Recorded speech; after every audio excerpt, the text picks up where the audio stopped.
Everyone, मैं रामू यादव आप सभी का स्वागत करता हूं। आज मैं आप लोगों को प्रिंसिपल ऑफ ऑर्गेनिक फार्मिंग का टॉपिक नंबर 3 मैं आपको वीडियो के माध्यम से भेज रहा हूं तथा इसका पीडीएफ भी भेज रहा हूं। आप लोग इसको अच्छी तरीके से पढ़िए। तो आज हम बात करते हैं कि क्लासिफिकेशन ऑफ बायो फर्टिलाइजर यानी जैव उर्वरक का वर्गीकरण। जैव उर्वरक क्या है? तो देखिए, जैव उर्वरक जैसा कि मैंने आपको बताया है और फर्स्ट सेमेस्टर में भी पढ़ाया है, आप लोग उसको अच्छी तरीके से पढ़े भी हैं और फिर से मैं इसको रिवाइज कर रहा हूँ। देखिए, फर्स्ट होता है इसमें नाइट्रोजन पूर्ति करने वाले जैव उर्वरक, यानी नाइट्रोजन को फिक्स करने वाले जैव उर्वरक और फास्फोरस धारी जैव उर्वरक पीएसबी कल्चर, जो हम किसी एक कल्चर के माध्यम से उपचारित करते हैं।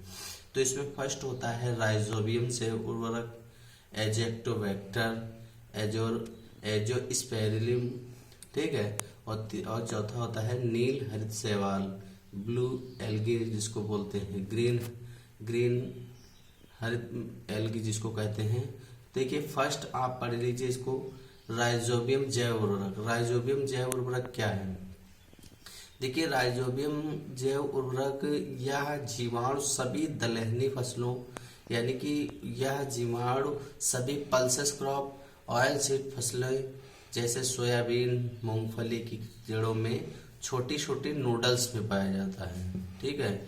यह जीवाणु सभी दलहनी फसलों व तिलहनी फसलों में जैसे सोयाबीन है, मूंगफली है, इनकी जड़ों में छोटी छोटी ग्रंथिकाओं में पाया जाता है, जो सहजीवन के रूप में कार्य करता है। या वायुमंडल से उपलब्ध नाइट्रोजन को पौधे को उपलब्ध कराता है। देखिए, जैसा कि मैंने आपको पहले भी बताया है, जितनी भी आपकी ऑयल सीड क्रॉप होती हैं, पल्सेस क्रॉप होती हैं, ये क्या करती हैं? वायुमंडल से नाइट्रोजन को फिक्सेशन करके और प्लांट की जड़ों को, यानी इनकी जो जड़ों में नूडल्स पाए जाते हैं, ये इन्हीं के अकॉर्डिंग वो नाइट्रोजन को फिक्स करके और पौधे को मेंटेन रखती हैं और सोयल में नाइट्रोजन की क्वांटिटी को बढ़ाती हैं, ठीक है। और ये नाइट्रोजन की क्वांटिटी को बढ़ाती है। और देखिए, इसमें दिखा हुआ है कि राइजोबियम जीवाणु अलग अलग फसलों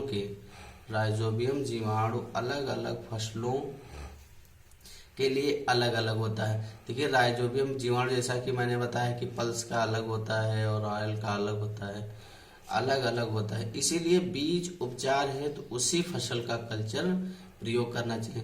देखिए, अगर हमको किया है कि पल्सेस क्रॉप उगाना है, अगर हमको इसको उपचारित करना है तो पल्सेस क्रॉप का लेना चाहिए। अगर ऑयल सीड का लेना है तो ऑयल सीड का उपचार करना चाहिए। अब आप बात करते हैं हम एजेक्टोबैक्टर। एजेक्टोबैक्टर क्या है? यह भी एक प्रकार का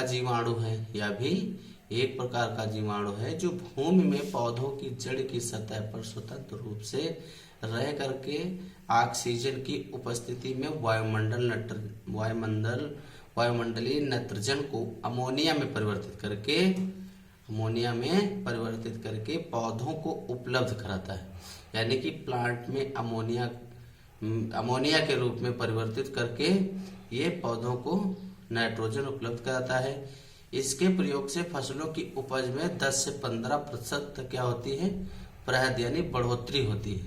इसका प्रयोग सभी पल्स और सीरियल क्रॉप, वेजिटेबल क्रॉप फसलों में किया जाता है।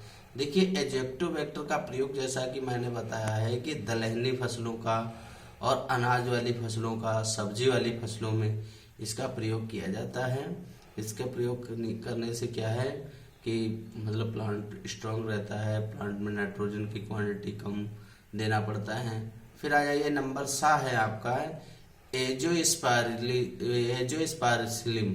यह भी एक प्रकार का जीवाणु है जो पौधों की जड़ों के पास रहकर वायुमंडल में उपलब्ध नाइट्रोजन पौधों को उपलब्ध कराता है। इसका प्रयोग अनाज की चौड़ी पत्ती वाली फसलें, देखिए सीरियल क्रॉप्स की चौड़ी पत्ती वाली फसलों जैसे ज्वार है, गन्ना है तथा बाजरा आदि में किया जाता है। देखिए, अब यहाँ पे मैंने जो आपको बताया कि इसका प्रयोग अनाज की चौड़ी वाली पत्ती, भाई अनाज की फसल की बात कर रहे हैं, यहाँ पे गन्ना दिया हुआ है, तो गन्ना यानी कि हम यहाँ पे नगदी फसल में भी इसका यूज कर सकते हैं। देखिए ये जो कॉमर्शियल क्रॉप दी है इसका भी, और ज्वार और बाजरा ये फॉडर क्रॉप है, चारे वाली फसलें, इनमें भी इसका प्रयोग किया जा सकता है। ठीक है। और फिर नंबर दा है आपका ग्रीन ये नील हरित शैवाल। ठीक है। तो नील हरित शैवाल क्या है? देखिए जैसा कि मैंने आपको फर्स्ट सेमेस्टर में बताया है कि नील हरित शैवाल भारत जैसे गर्म देशों की क्षारीय तथा उदासीन मिट्टियों में अधिकता में पाई जाती है, या अधिकता से पाई जाती है। इसकी कुछ प्रजातियां वायुमंडल में उपलब्ध नाइट्रोजन को अमोनियम में परिवर्तित करके नाइट्रोजन को नत्रजन के रूप में नील हरित शैवाल का प्रयोग केवल धान की फसल। देखिए जब हम बात करते हैं कि खरीफ फसल में जो धान की रोपाई की जाती है तो नील हरित शैवाल का यूज उसी समय किया जाता है। इसमें क्या रहता है कि यानी कि वायुमंडल में उपलब्ध नाइट्रोजन को ये अमोनिया के रूप में परिवर्तित करके और पौधों को नाइट्रोजन उपलब्ध कराता है, ग्रीन हरित मतलब नील हरित शैवाल के कोल्डिंग माध्यम से। इसमें इसका यूजेस अब देखिए किस ऋतु में होता है, इसका यूजेस खरीफ ऋतु में जब धान की फसल होती है उसमें किया जाता है, और रोपाई के 8 से 10 दिन बाद 10 किलोग्राम प्रति हेक्टेयर के हिसाब से खड़ी फसल में छिड़क दिया जाता है। यानी कि कोई भी किसान फार्मर्स धान की रोपाई करता है तो रोपाई के 8 से 10 दिन बाद इसकी 8 से 10 दिन के बाद खड़ी फसल में इसको छिड़क दिया जाता है, और 3 सप्ताह तक खेत में पानी भरा रहना आवश्यक होता है। देखिए जो इसको क्या है, इसको छिड़क देने से इसको कम से कम एक खेत में 3 सप्ताह तक पानी भरा रहना चाहिए, जिससे क्या होता है ये नील हरित शैवाल अपना अच्छे तरीके से अपना कार्य कर सकता है। और इसमें देखिए बहुत किसान क्या है कि नील हरित शैवाल के अकॉर्डिंग धान की फसल के साथ में फिश पालन मछली पालन भी कर लेते हैं, वे भी इसका यूजेस कर लेते हैं। ठीक है। 3 सप्ताह तक खेत में पानी भरा रहना आवश्यक होता है। इसके प्रयोग की खेती में लगभग 25 से 30 किलोग्राम नाइट्रोजन की पूर्ति होती है। यानी कि अगर हम नील हरित शैवाल का यूज करते हैं तो कम से कम किसान को 25 से 30 केजी नाइट्रोजन तथा 50 से 60 केजी प्रति हेक्टेयर यानी कि यूरिया की बचत होती है। ठीक है। ये मैंने इसका क्लासिफिकेशन देखिए पहले हिंदी में कर दिया है, और ये क्लासिफिकेशन ऑफ बायो फर्टिलाइजर आप इसको पढ़ लीजिए, हिंदी और इंग्लिश दोनों के माध्यम से मैंने इसका, जैसे फर्स्ट है rhizobium bio fertilizer, azotobacter, azospirillum, blue green algae. ठीक है, इसको कर दिया है, आप लोग नोट्स बना लीजिए। फिर बात करते हैं एक्सपोर्ट ऑफ ऑर्गेनिक प्रोडक्ट्स यानी जैविक उत्पादों का निर्यात। देखिए जैविक खेती यानी कि जैविक उत्पादन का निर्यात तो जैसा कि मैंने आपको बताया है कि दिन प्रतिदिन बढ़ता जा रहा है। जैविक खेती से पैदा होने वाले फसल उत्पादों का निर्यात विदेशों में आज भी काफ़ी है, जैसे यूरोप है, अमेरिका है, कनाडा है, ठीक है, स्विट्जरलैंड है, कोरिया है, ऑस्ट्रेलिया, न्यूजीलैंड, दक्षिण अफ्रीका और अरब देशों में मंडियों में हो रहा है। ठीक है। जैविक खेती का जितना भी एक्सपोर्ट इस समय विदेशों में हो रहा है, ये सारे देश दिए हुए हैं। इन जैविक उत्पादनों को प्रमाणिकता का होना जरूरी है। जैविक खाद्यान्न पदार्थों की प्रमाणिकता किसी भी अच्छी प्रमाणित एजेंसी से करवाने पर निर्यात में कोई बाधा नहीं आती। देखिए मान लीजिए कोई भी जैविक उत्पादन अगर हम उसको तैयार कर लेते हैं, एक किसी भी मल्टीनेशनल कंपनी के अकॉर्डिंग उसको अगर हम प्रमाणित करवाते हैं तो इसमें क्या होता है कि एक्सपोर्ट करने में प्रॉब्लम नहीं होती है, फार्मर्स को समझने में दिक्कत नहीं होती है, फार्मर को एक विश्वास हो जाता है कि इस कंपनी का प्रोडक्ट है, अच्छा है, तो वो क्या करता है नो हेजिटेशन शो करके वो उसको खरीद लेता है और उसका यूज कर लेता है। और देखिए प्रमाणित से करवाने से निर्यात में कोई बाधा नहीं आती है। जैविक खेती द्वारा उगाए गए बासमती धान के निर्यात की अपार संभावना है। देखिए जैविक खेती में मान लीजिए अगर हम खरीफ की फसल में बासमती चावल यानी बासमती राइस उगाते हैं तो उसके निर्यात में किसी भी प्रकार की यानी कि समस्या नहीं होती है और इसकी अच्छी तरीके से सेल हो जाती है। दाम भी हमारे खाने के लिए भी अच्छा होता है और इसका मूल्य भी घरेलू मंडी की अपेक्षा कई गुना मिलता है। ठीक है। और जो हमारे इंटरनेशनल जैविक कृषि गतिविधियां हैं, जैसे ये दिया हुआ है IFOMO प्रमाणीकरण एजेंसी के मार्ग से अमेरिका और यूरोप की मंडियों में व्यापार में कोई बाधा नहीं आती है। देखिए, अगर एक मतलब किसी कंपनी के अकॉर्डिंग या किसी मतलब इंटरनेशनल मार्केटिंग के अकॉर्डिंग अगर हम इसकी सप्लाई करते हैं तो कोई समस्या नहीं आती है।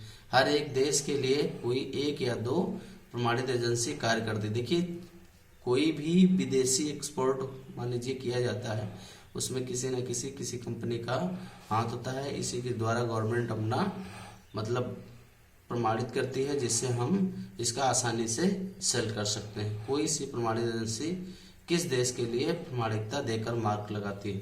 यानी कि अगर हम किसी भी कंपनी का अगर एक्सपोर्ट माल करना होता है तो कंपनी अपना टैग लगा देती है, जिससे हम उसको आसानी से सेल कर सकते हैं। अब जैसे दिया हुआ है, अगला दिया हुआ टॉपिक है organic farming and farmers income, यानी कि जैविक खेती व किसानों की आय। देखिए, जब जैविक खेती किसान उगाता है तो उसकी आय भी अच्छी हो जाती है। जैविक खेती की अकॉर्डिंग इसकी आय। ऑर्गेनिक फूड का प्रचलन दिन प्रतिदिन बढ़ता जा रहा है। जैविक खाद्यान्न पदार्थ अपने उत्कृष्ट पौष्टिक कारणों के अंतर्राष्ट्रीय बाजार में बहुत लोकप्रिय है। देखिए, आज भी इसको इंटरनेशनल मार्केटिंग में आज भी इसको अच्छी तरीके मतलब बहुत लोग पसंद कर रहे हैं। इसका क्या है, सेहत से अच्छा संबंध है। खान पान, यानी कि अगर हम इसका खान पान क्या है, इसमें किसी भी प्रकार की मिक्सिंग नहीं होती है और ये हमारे बॉडी के लिए और ज़्यादा फायदेमंद होता है। इसीलिए इसको लोग तेजी से मतलब जैविक खाद्य पदार्थ अपना रहे हैं। इन्हें सेहत के हिसाब से काफ़ी अच्छा माना जाता है। देखिए, जैविक खेती करने से जो भी हमारा प्रोडक्ट तैयार होता है ये सेहत के लिए काफ़ी अच्छा माना जाता है। और शहरी क्षेत्रों में जैविक उत्पादनों की बिक्री की अधिक संभावना। देखिए, शहरी क्षेत्रों में क्या है, लोग वहाँ की जनसंख्या है क्या, वहाँ के लोग अधिकतर शिक्षित होते हैं। वो लोग समझते हैं कि जैविक खेती के अकॉर्डिंग कोई भी वेजिटेबल या कोई पल्स या कोई सीरियल क्रॉप उगाई गई है तो इसमें किसी भी प्रकार के केमिकल्स का मिक्सर नहीं किया गया है तथा ये हमारे सेहत के लिए फायदेमंद है। इसको हमको खरीदना चाहिए। वो लोग निश्चिंत होकर के खरीद लेते हैं। साथ ही जैविक उत्पादन के निर्यात को बढ़ाकर किसानों की आय को भी बढ़ाया जाता है। यानी कि जैविक सिस्टम जब हम अपनाएंगे तो किसान की क्या है, आय भी बढ़ेगी। जैविक खेती में फसलों का उचित प्रकार से प्रबंधन किया जाए तो अच्छी आमदनी भी प्राप्त होती है। देखिए, अगर जैविक खेती को अगर हम अच्छी तरीके से वो करते हैं तो किसानों की आमदनी भी बढ़ जाती है। आजकल जैविक खाद्यान्न पदार्थों में मौसमी फसल यानी मौसमी फल व सब्जियों की ज़्यादा मांग रहती है। देखिए, आउट ऑफ सीजन के अकॉर्डिंग बात करते हैं कि आज की डेट में ज़्यादातर मतलब वो चल, लेकिन यहाँ पे बात करते हैं अगर हम जैविक खेती या जैविक मतलब बायो फर्टिलाइजर के अकॉर्डिंग कोई भी सिस्टम अपनाते हैं तो इसमें क्या है कि मतलब मौसमी फल या सब्जियों की मांग रहती है। यानी कि जो जिसकी सीजन चलती है उसी के हिसाब से उसकी डिमांड रहती है। जैसे चावल है, गेहूँ है, शहद है, ग्रीन टी है, इनकी मांग दिनों दिन बढ़ रही है। जैविक खाद्यान्न पदार्थों की कीमत सामान्य खाद्य पदार्थों की अपेक्षा 40 से 50% ज़्यादा रहती है। यानी कि देखिए, जो हम सामान्य और भी चीज़ें उगाते हैं उसके अकॉर्डिंग इसका क्या है 40 से 50% इसकी डिमांड अधिक रहती है। ठीक है। इसके अलावा अधिकांश किसान जैविक खेती की बजाय पारंपरिक तरीके से खेती करते रहते हैं। ठीक है। इंक्रीजिंग मतलब किसान इसको अच्छी तरीके से करते रहते हैं। जैसे देखिए, मैंने आपको PDF भेज दिया है और इसको तैयार कीजिए। अगला टॉपिक मैं आपको 4th वीडियो के माध्यम से भेजूंगा। ठीक है स्टूडेंट, थैंक यू। आप लोग इसको तैयार करिए। Best of luck, God bless you.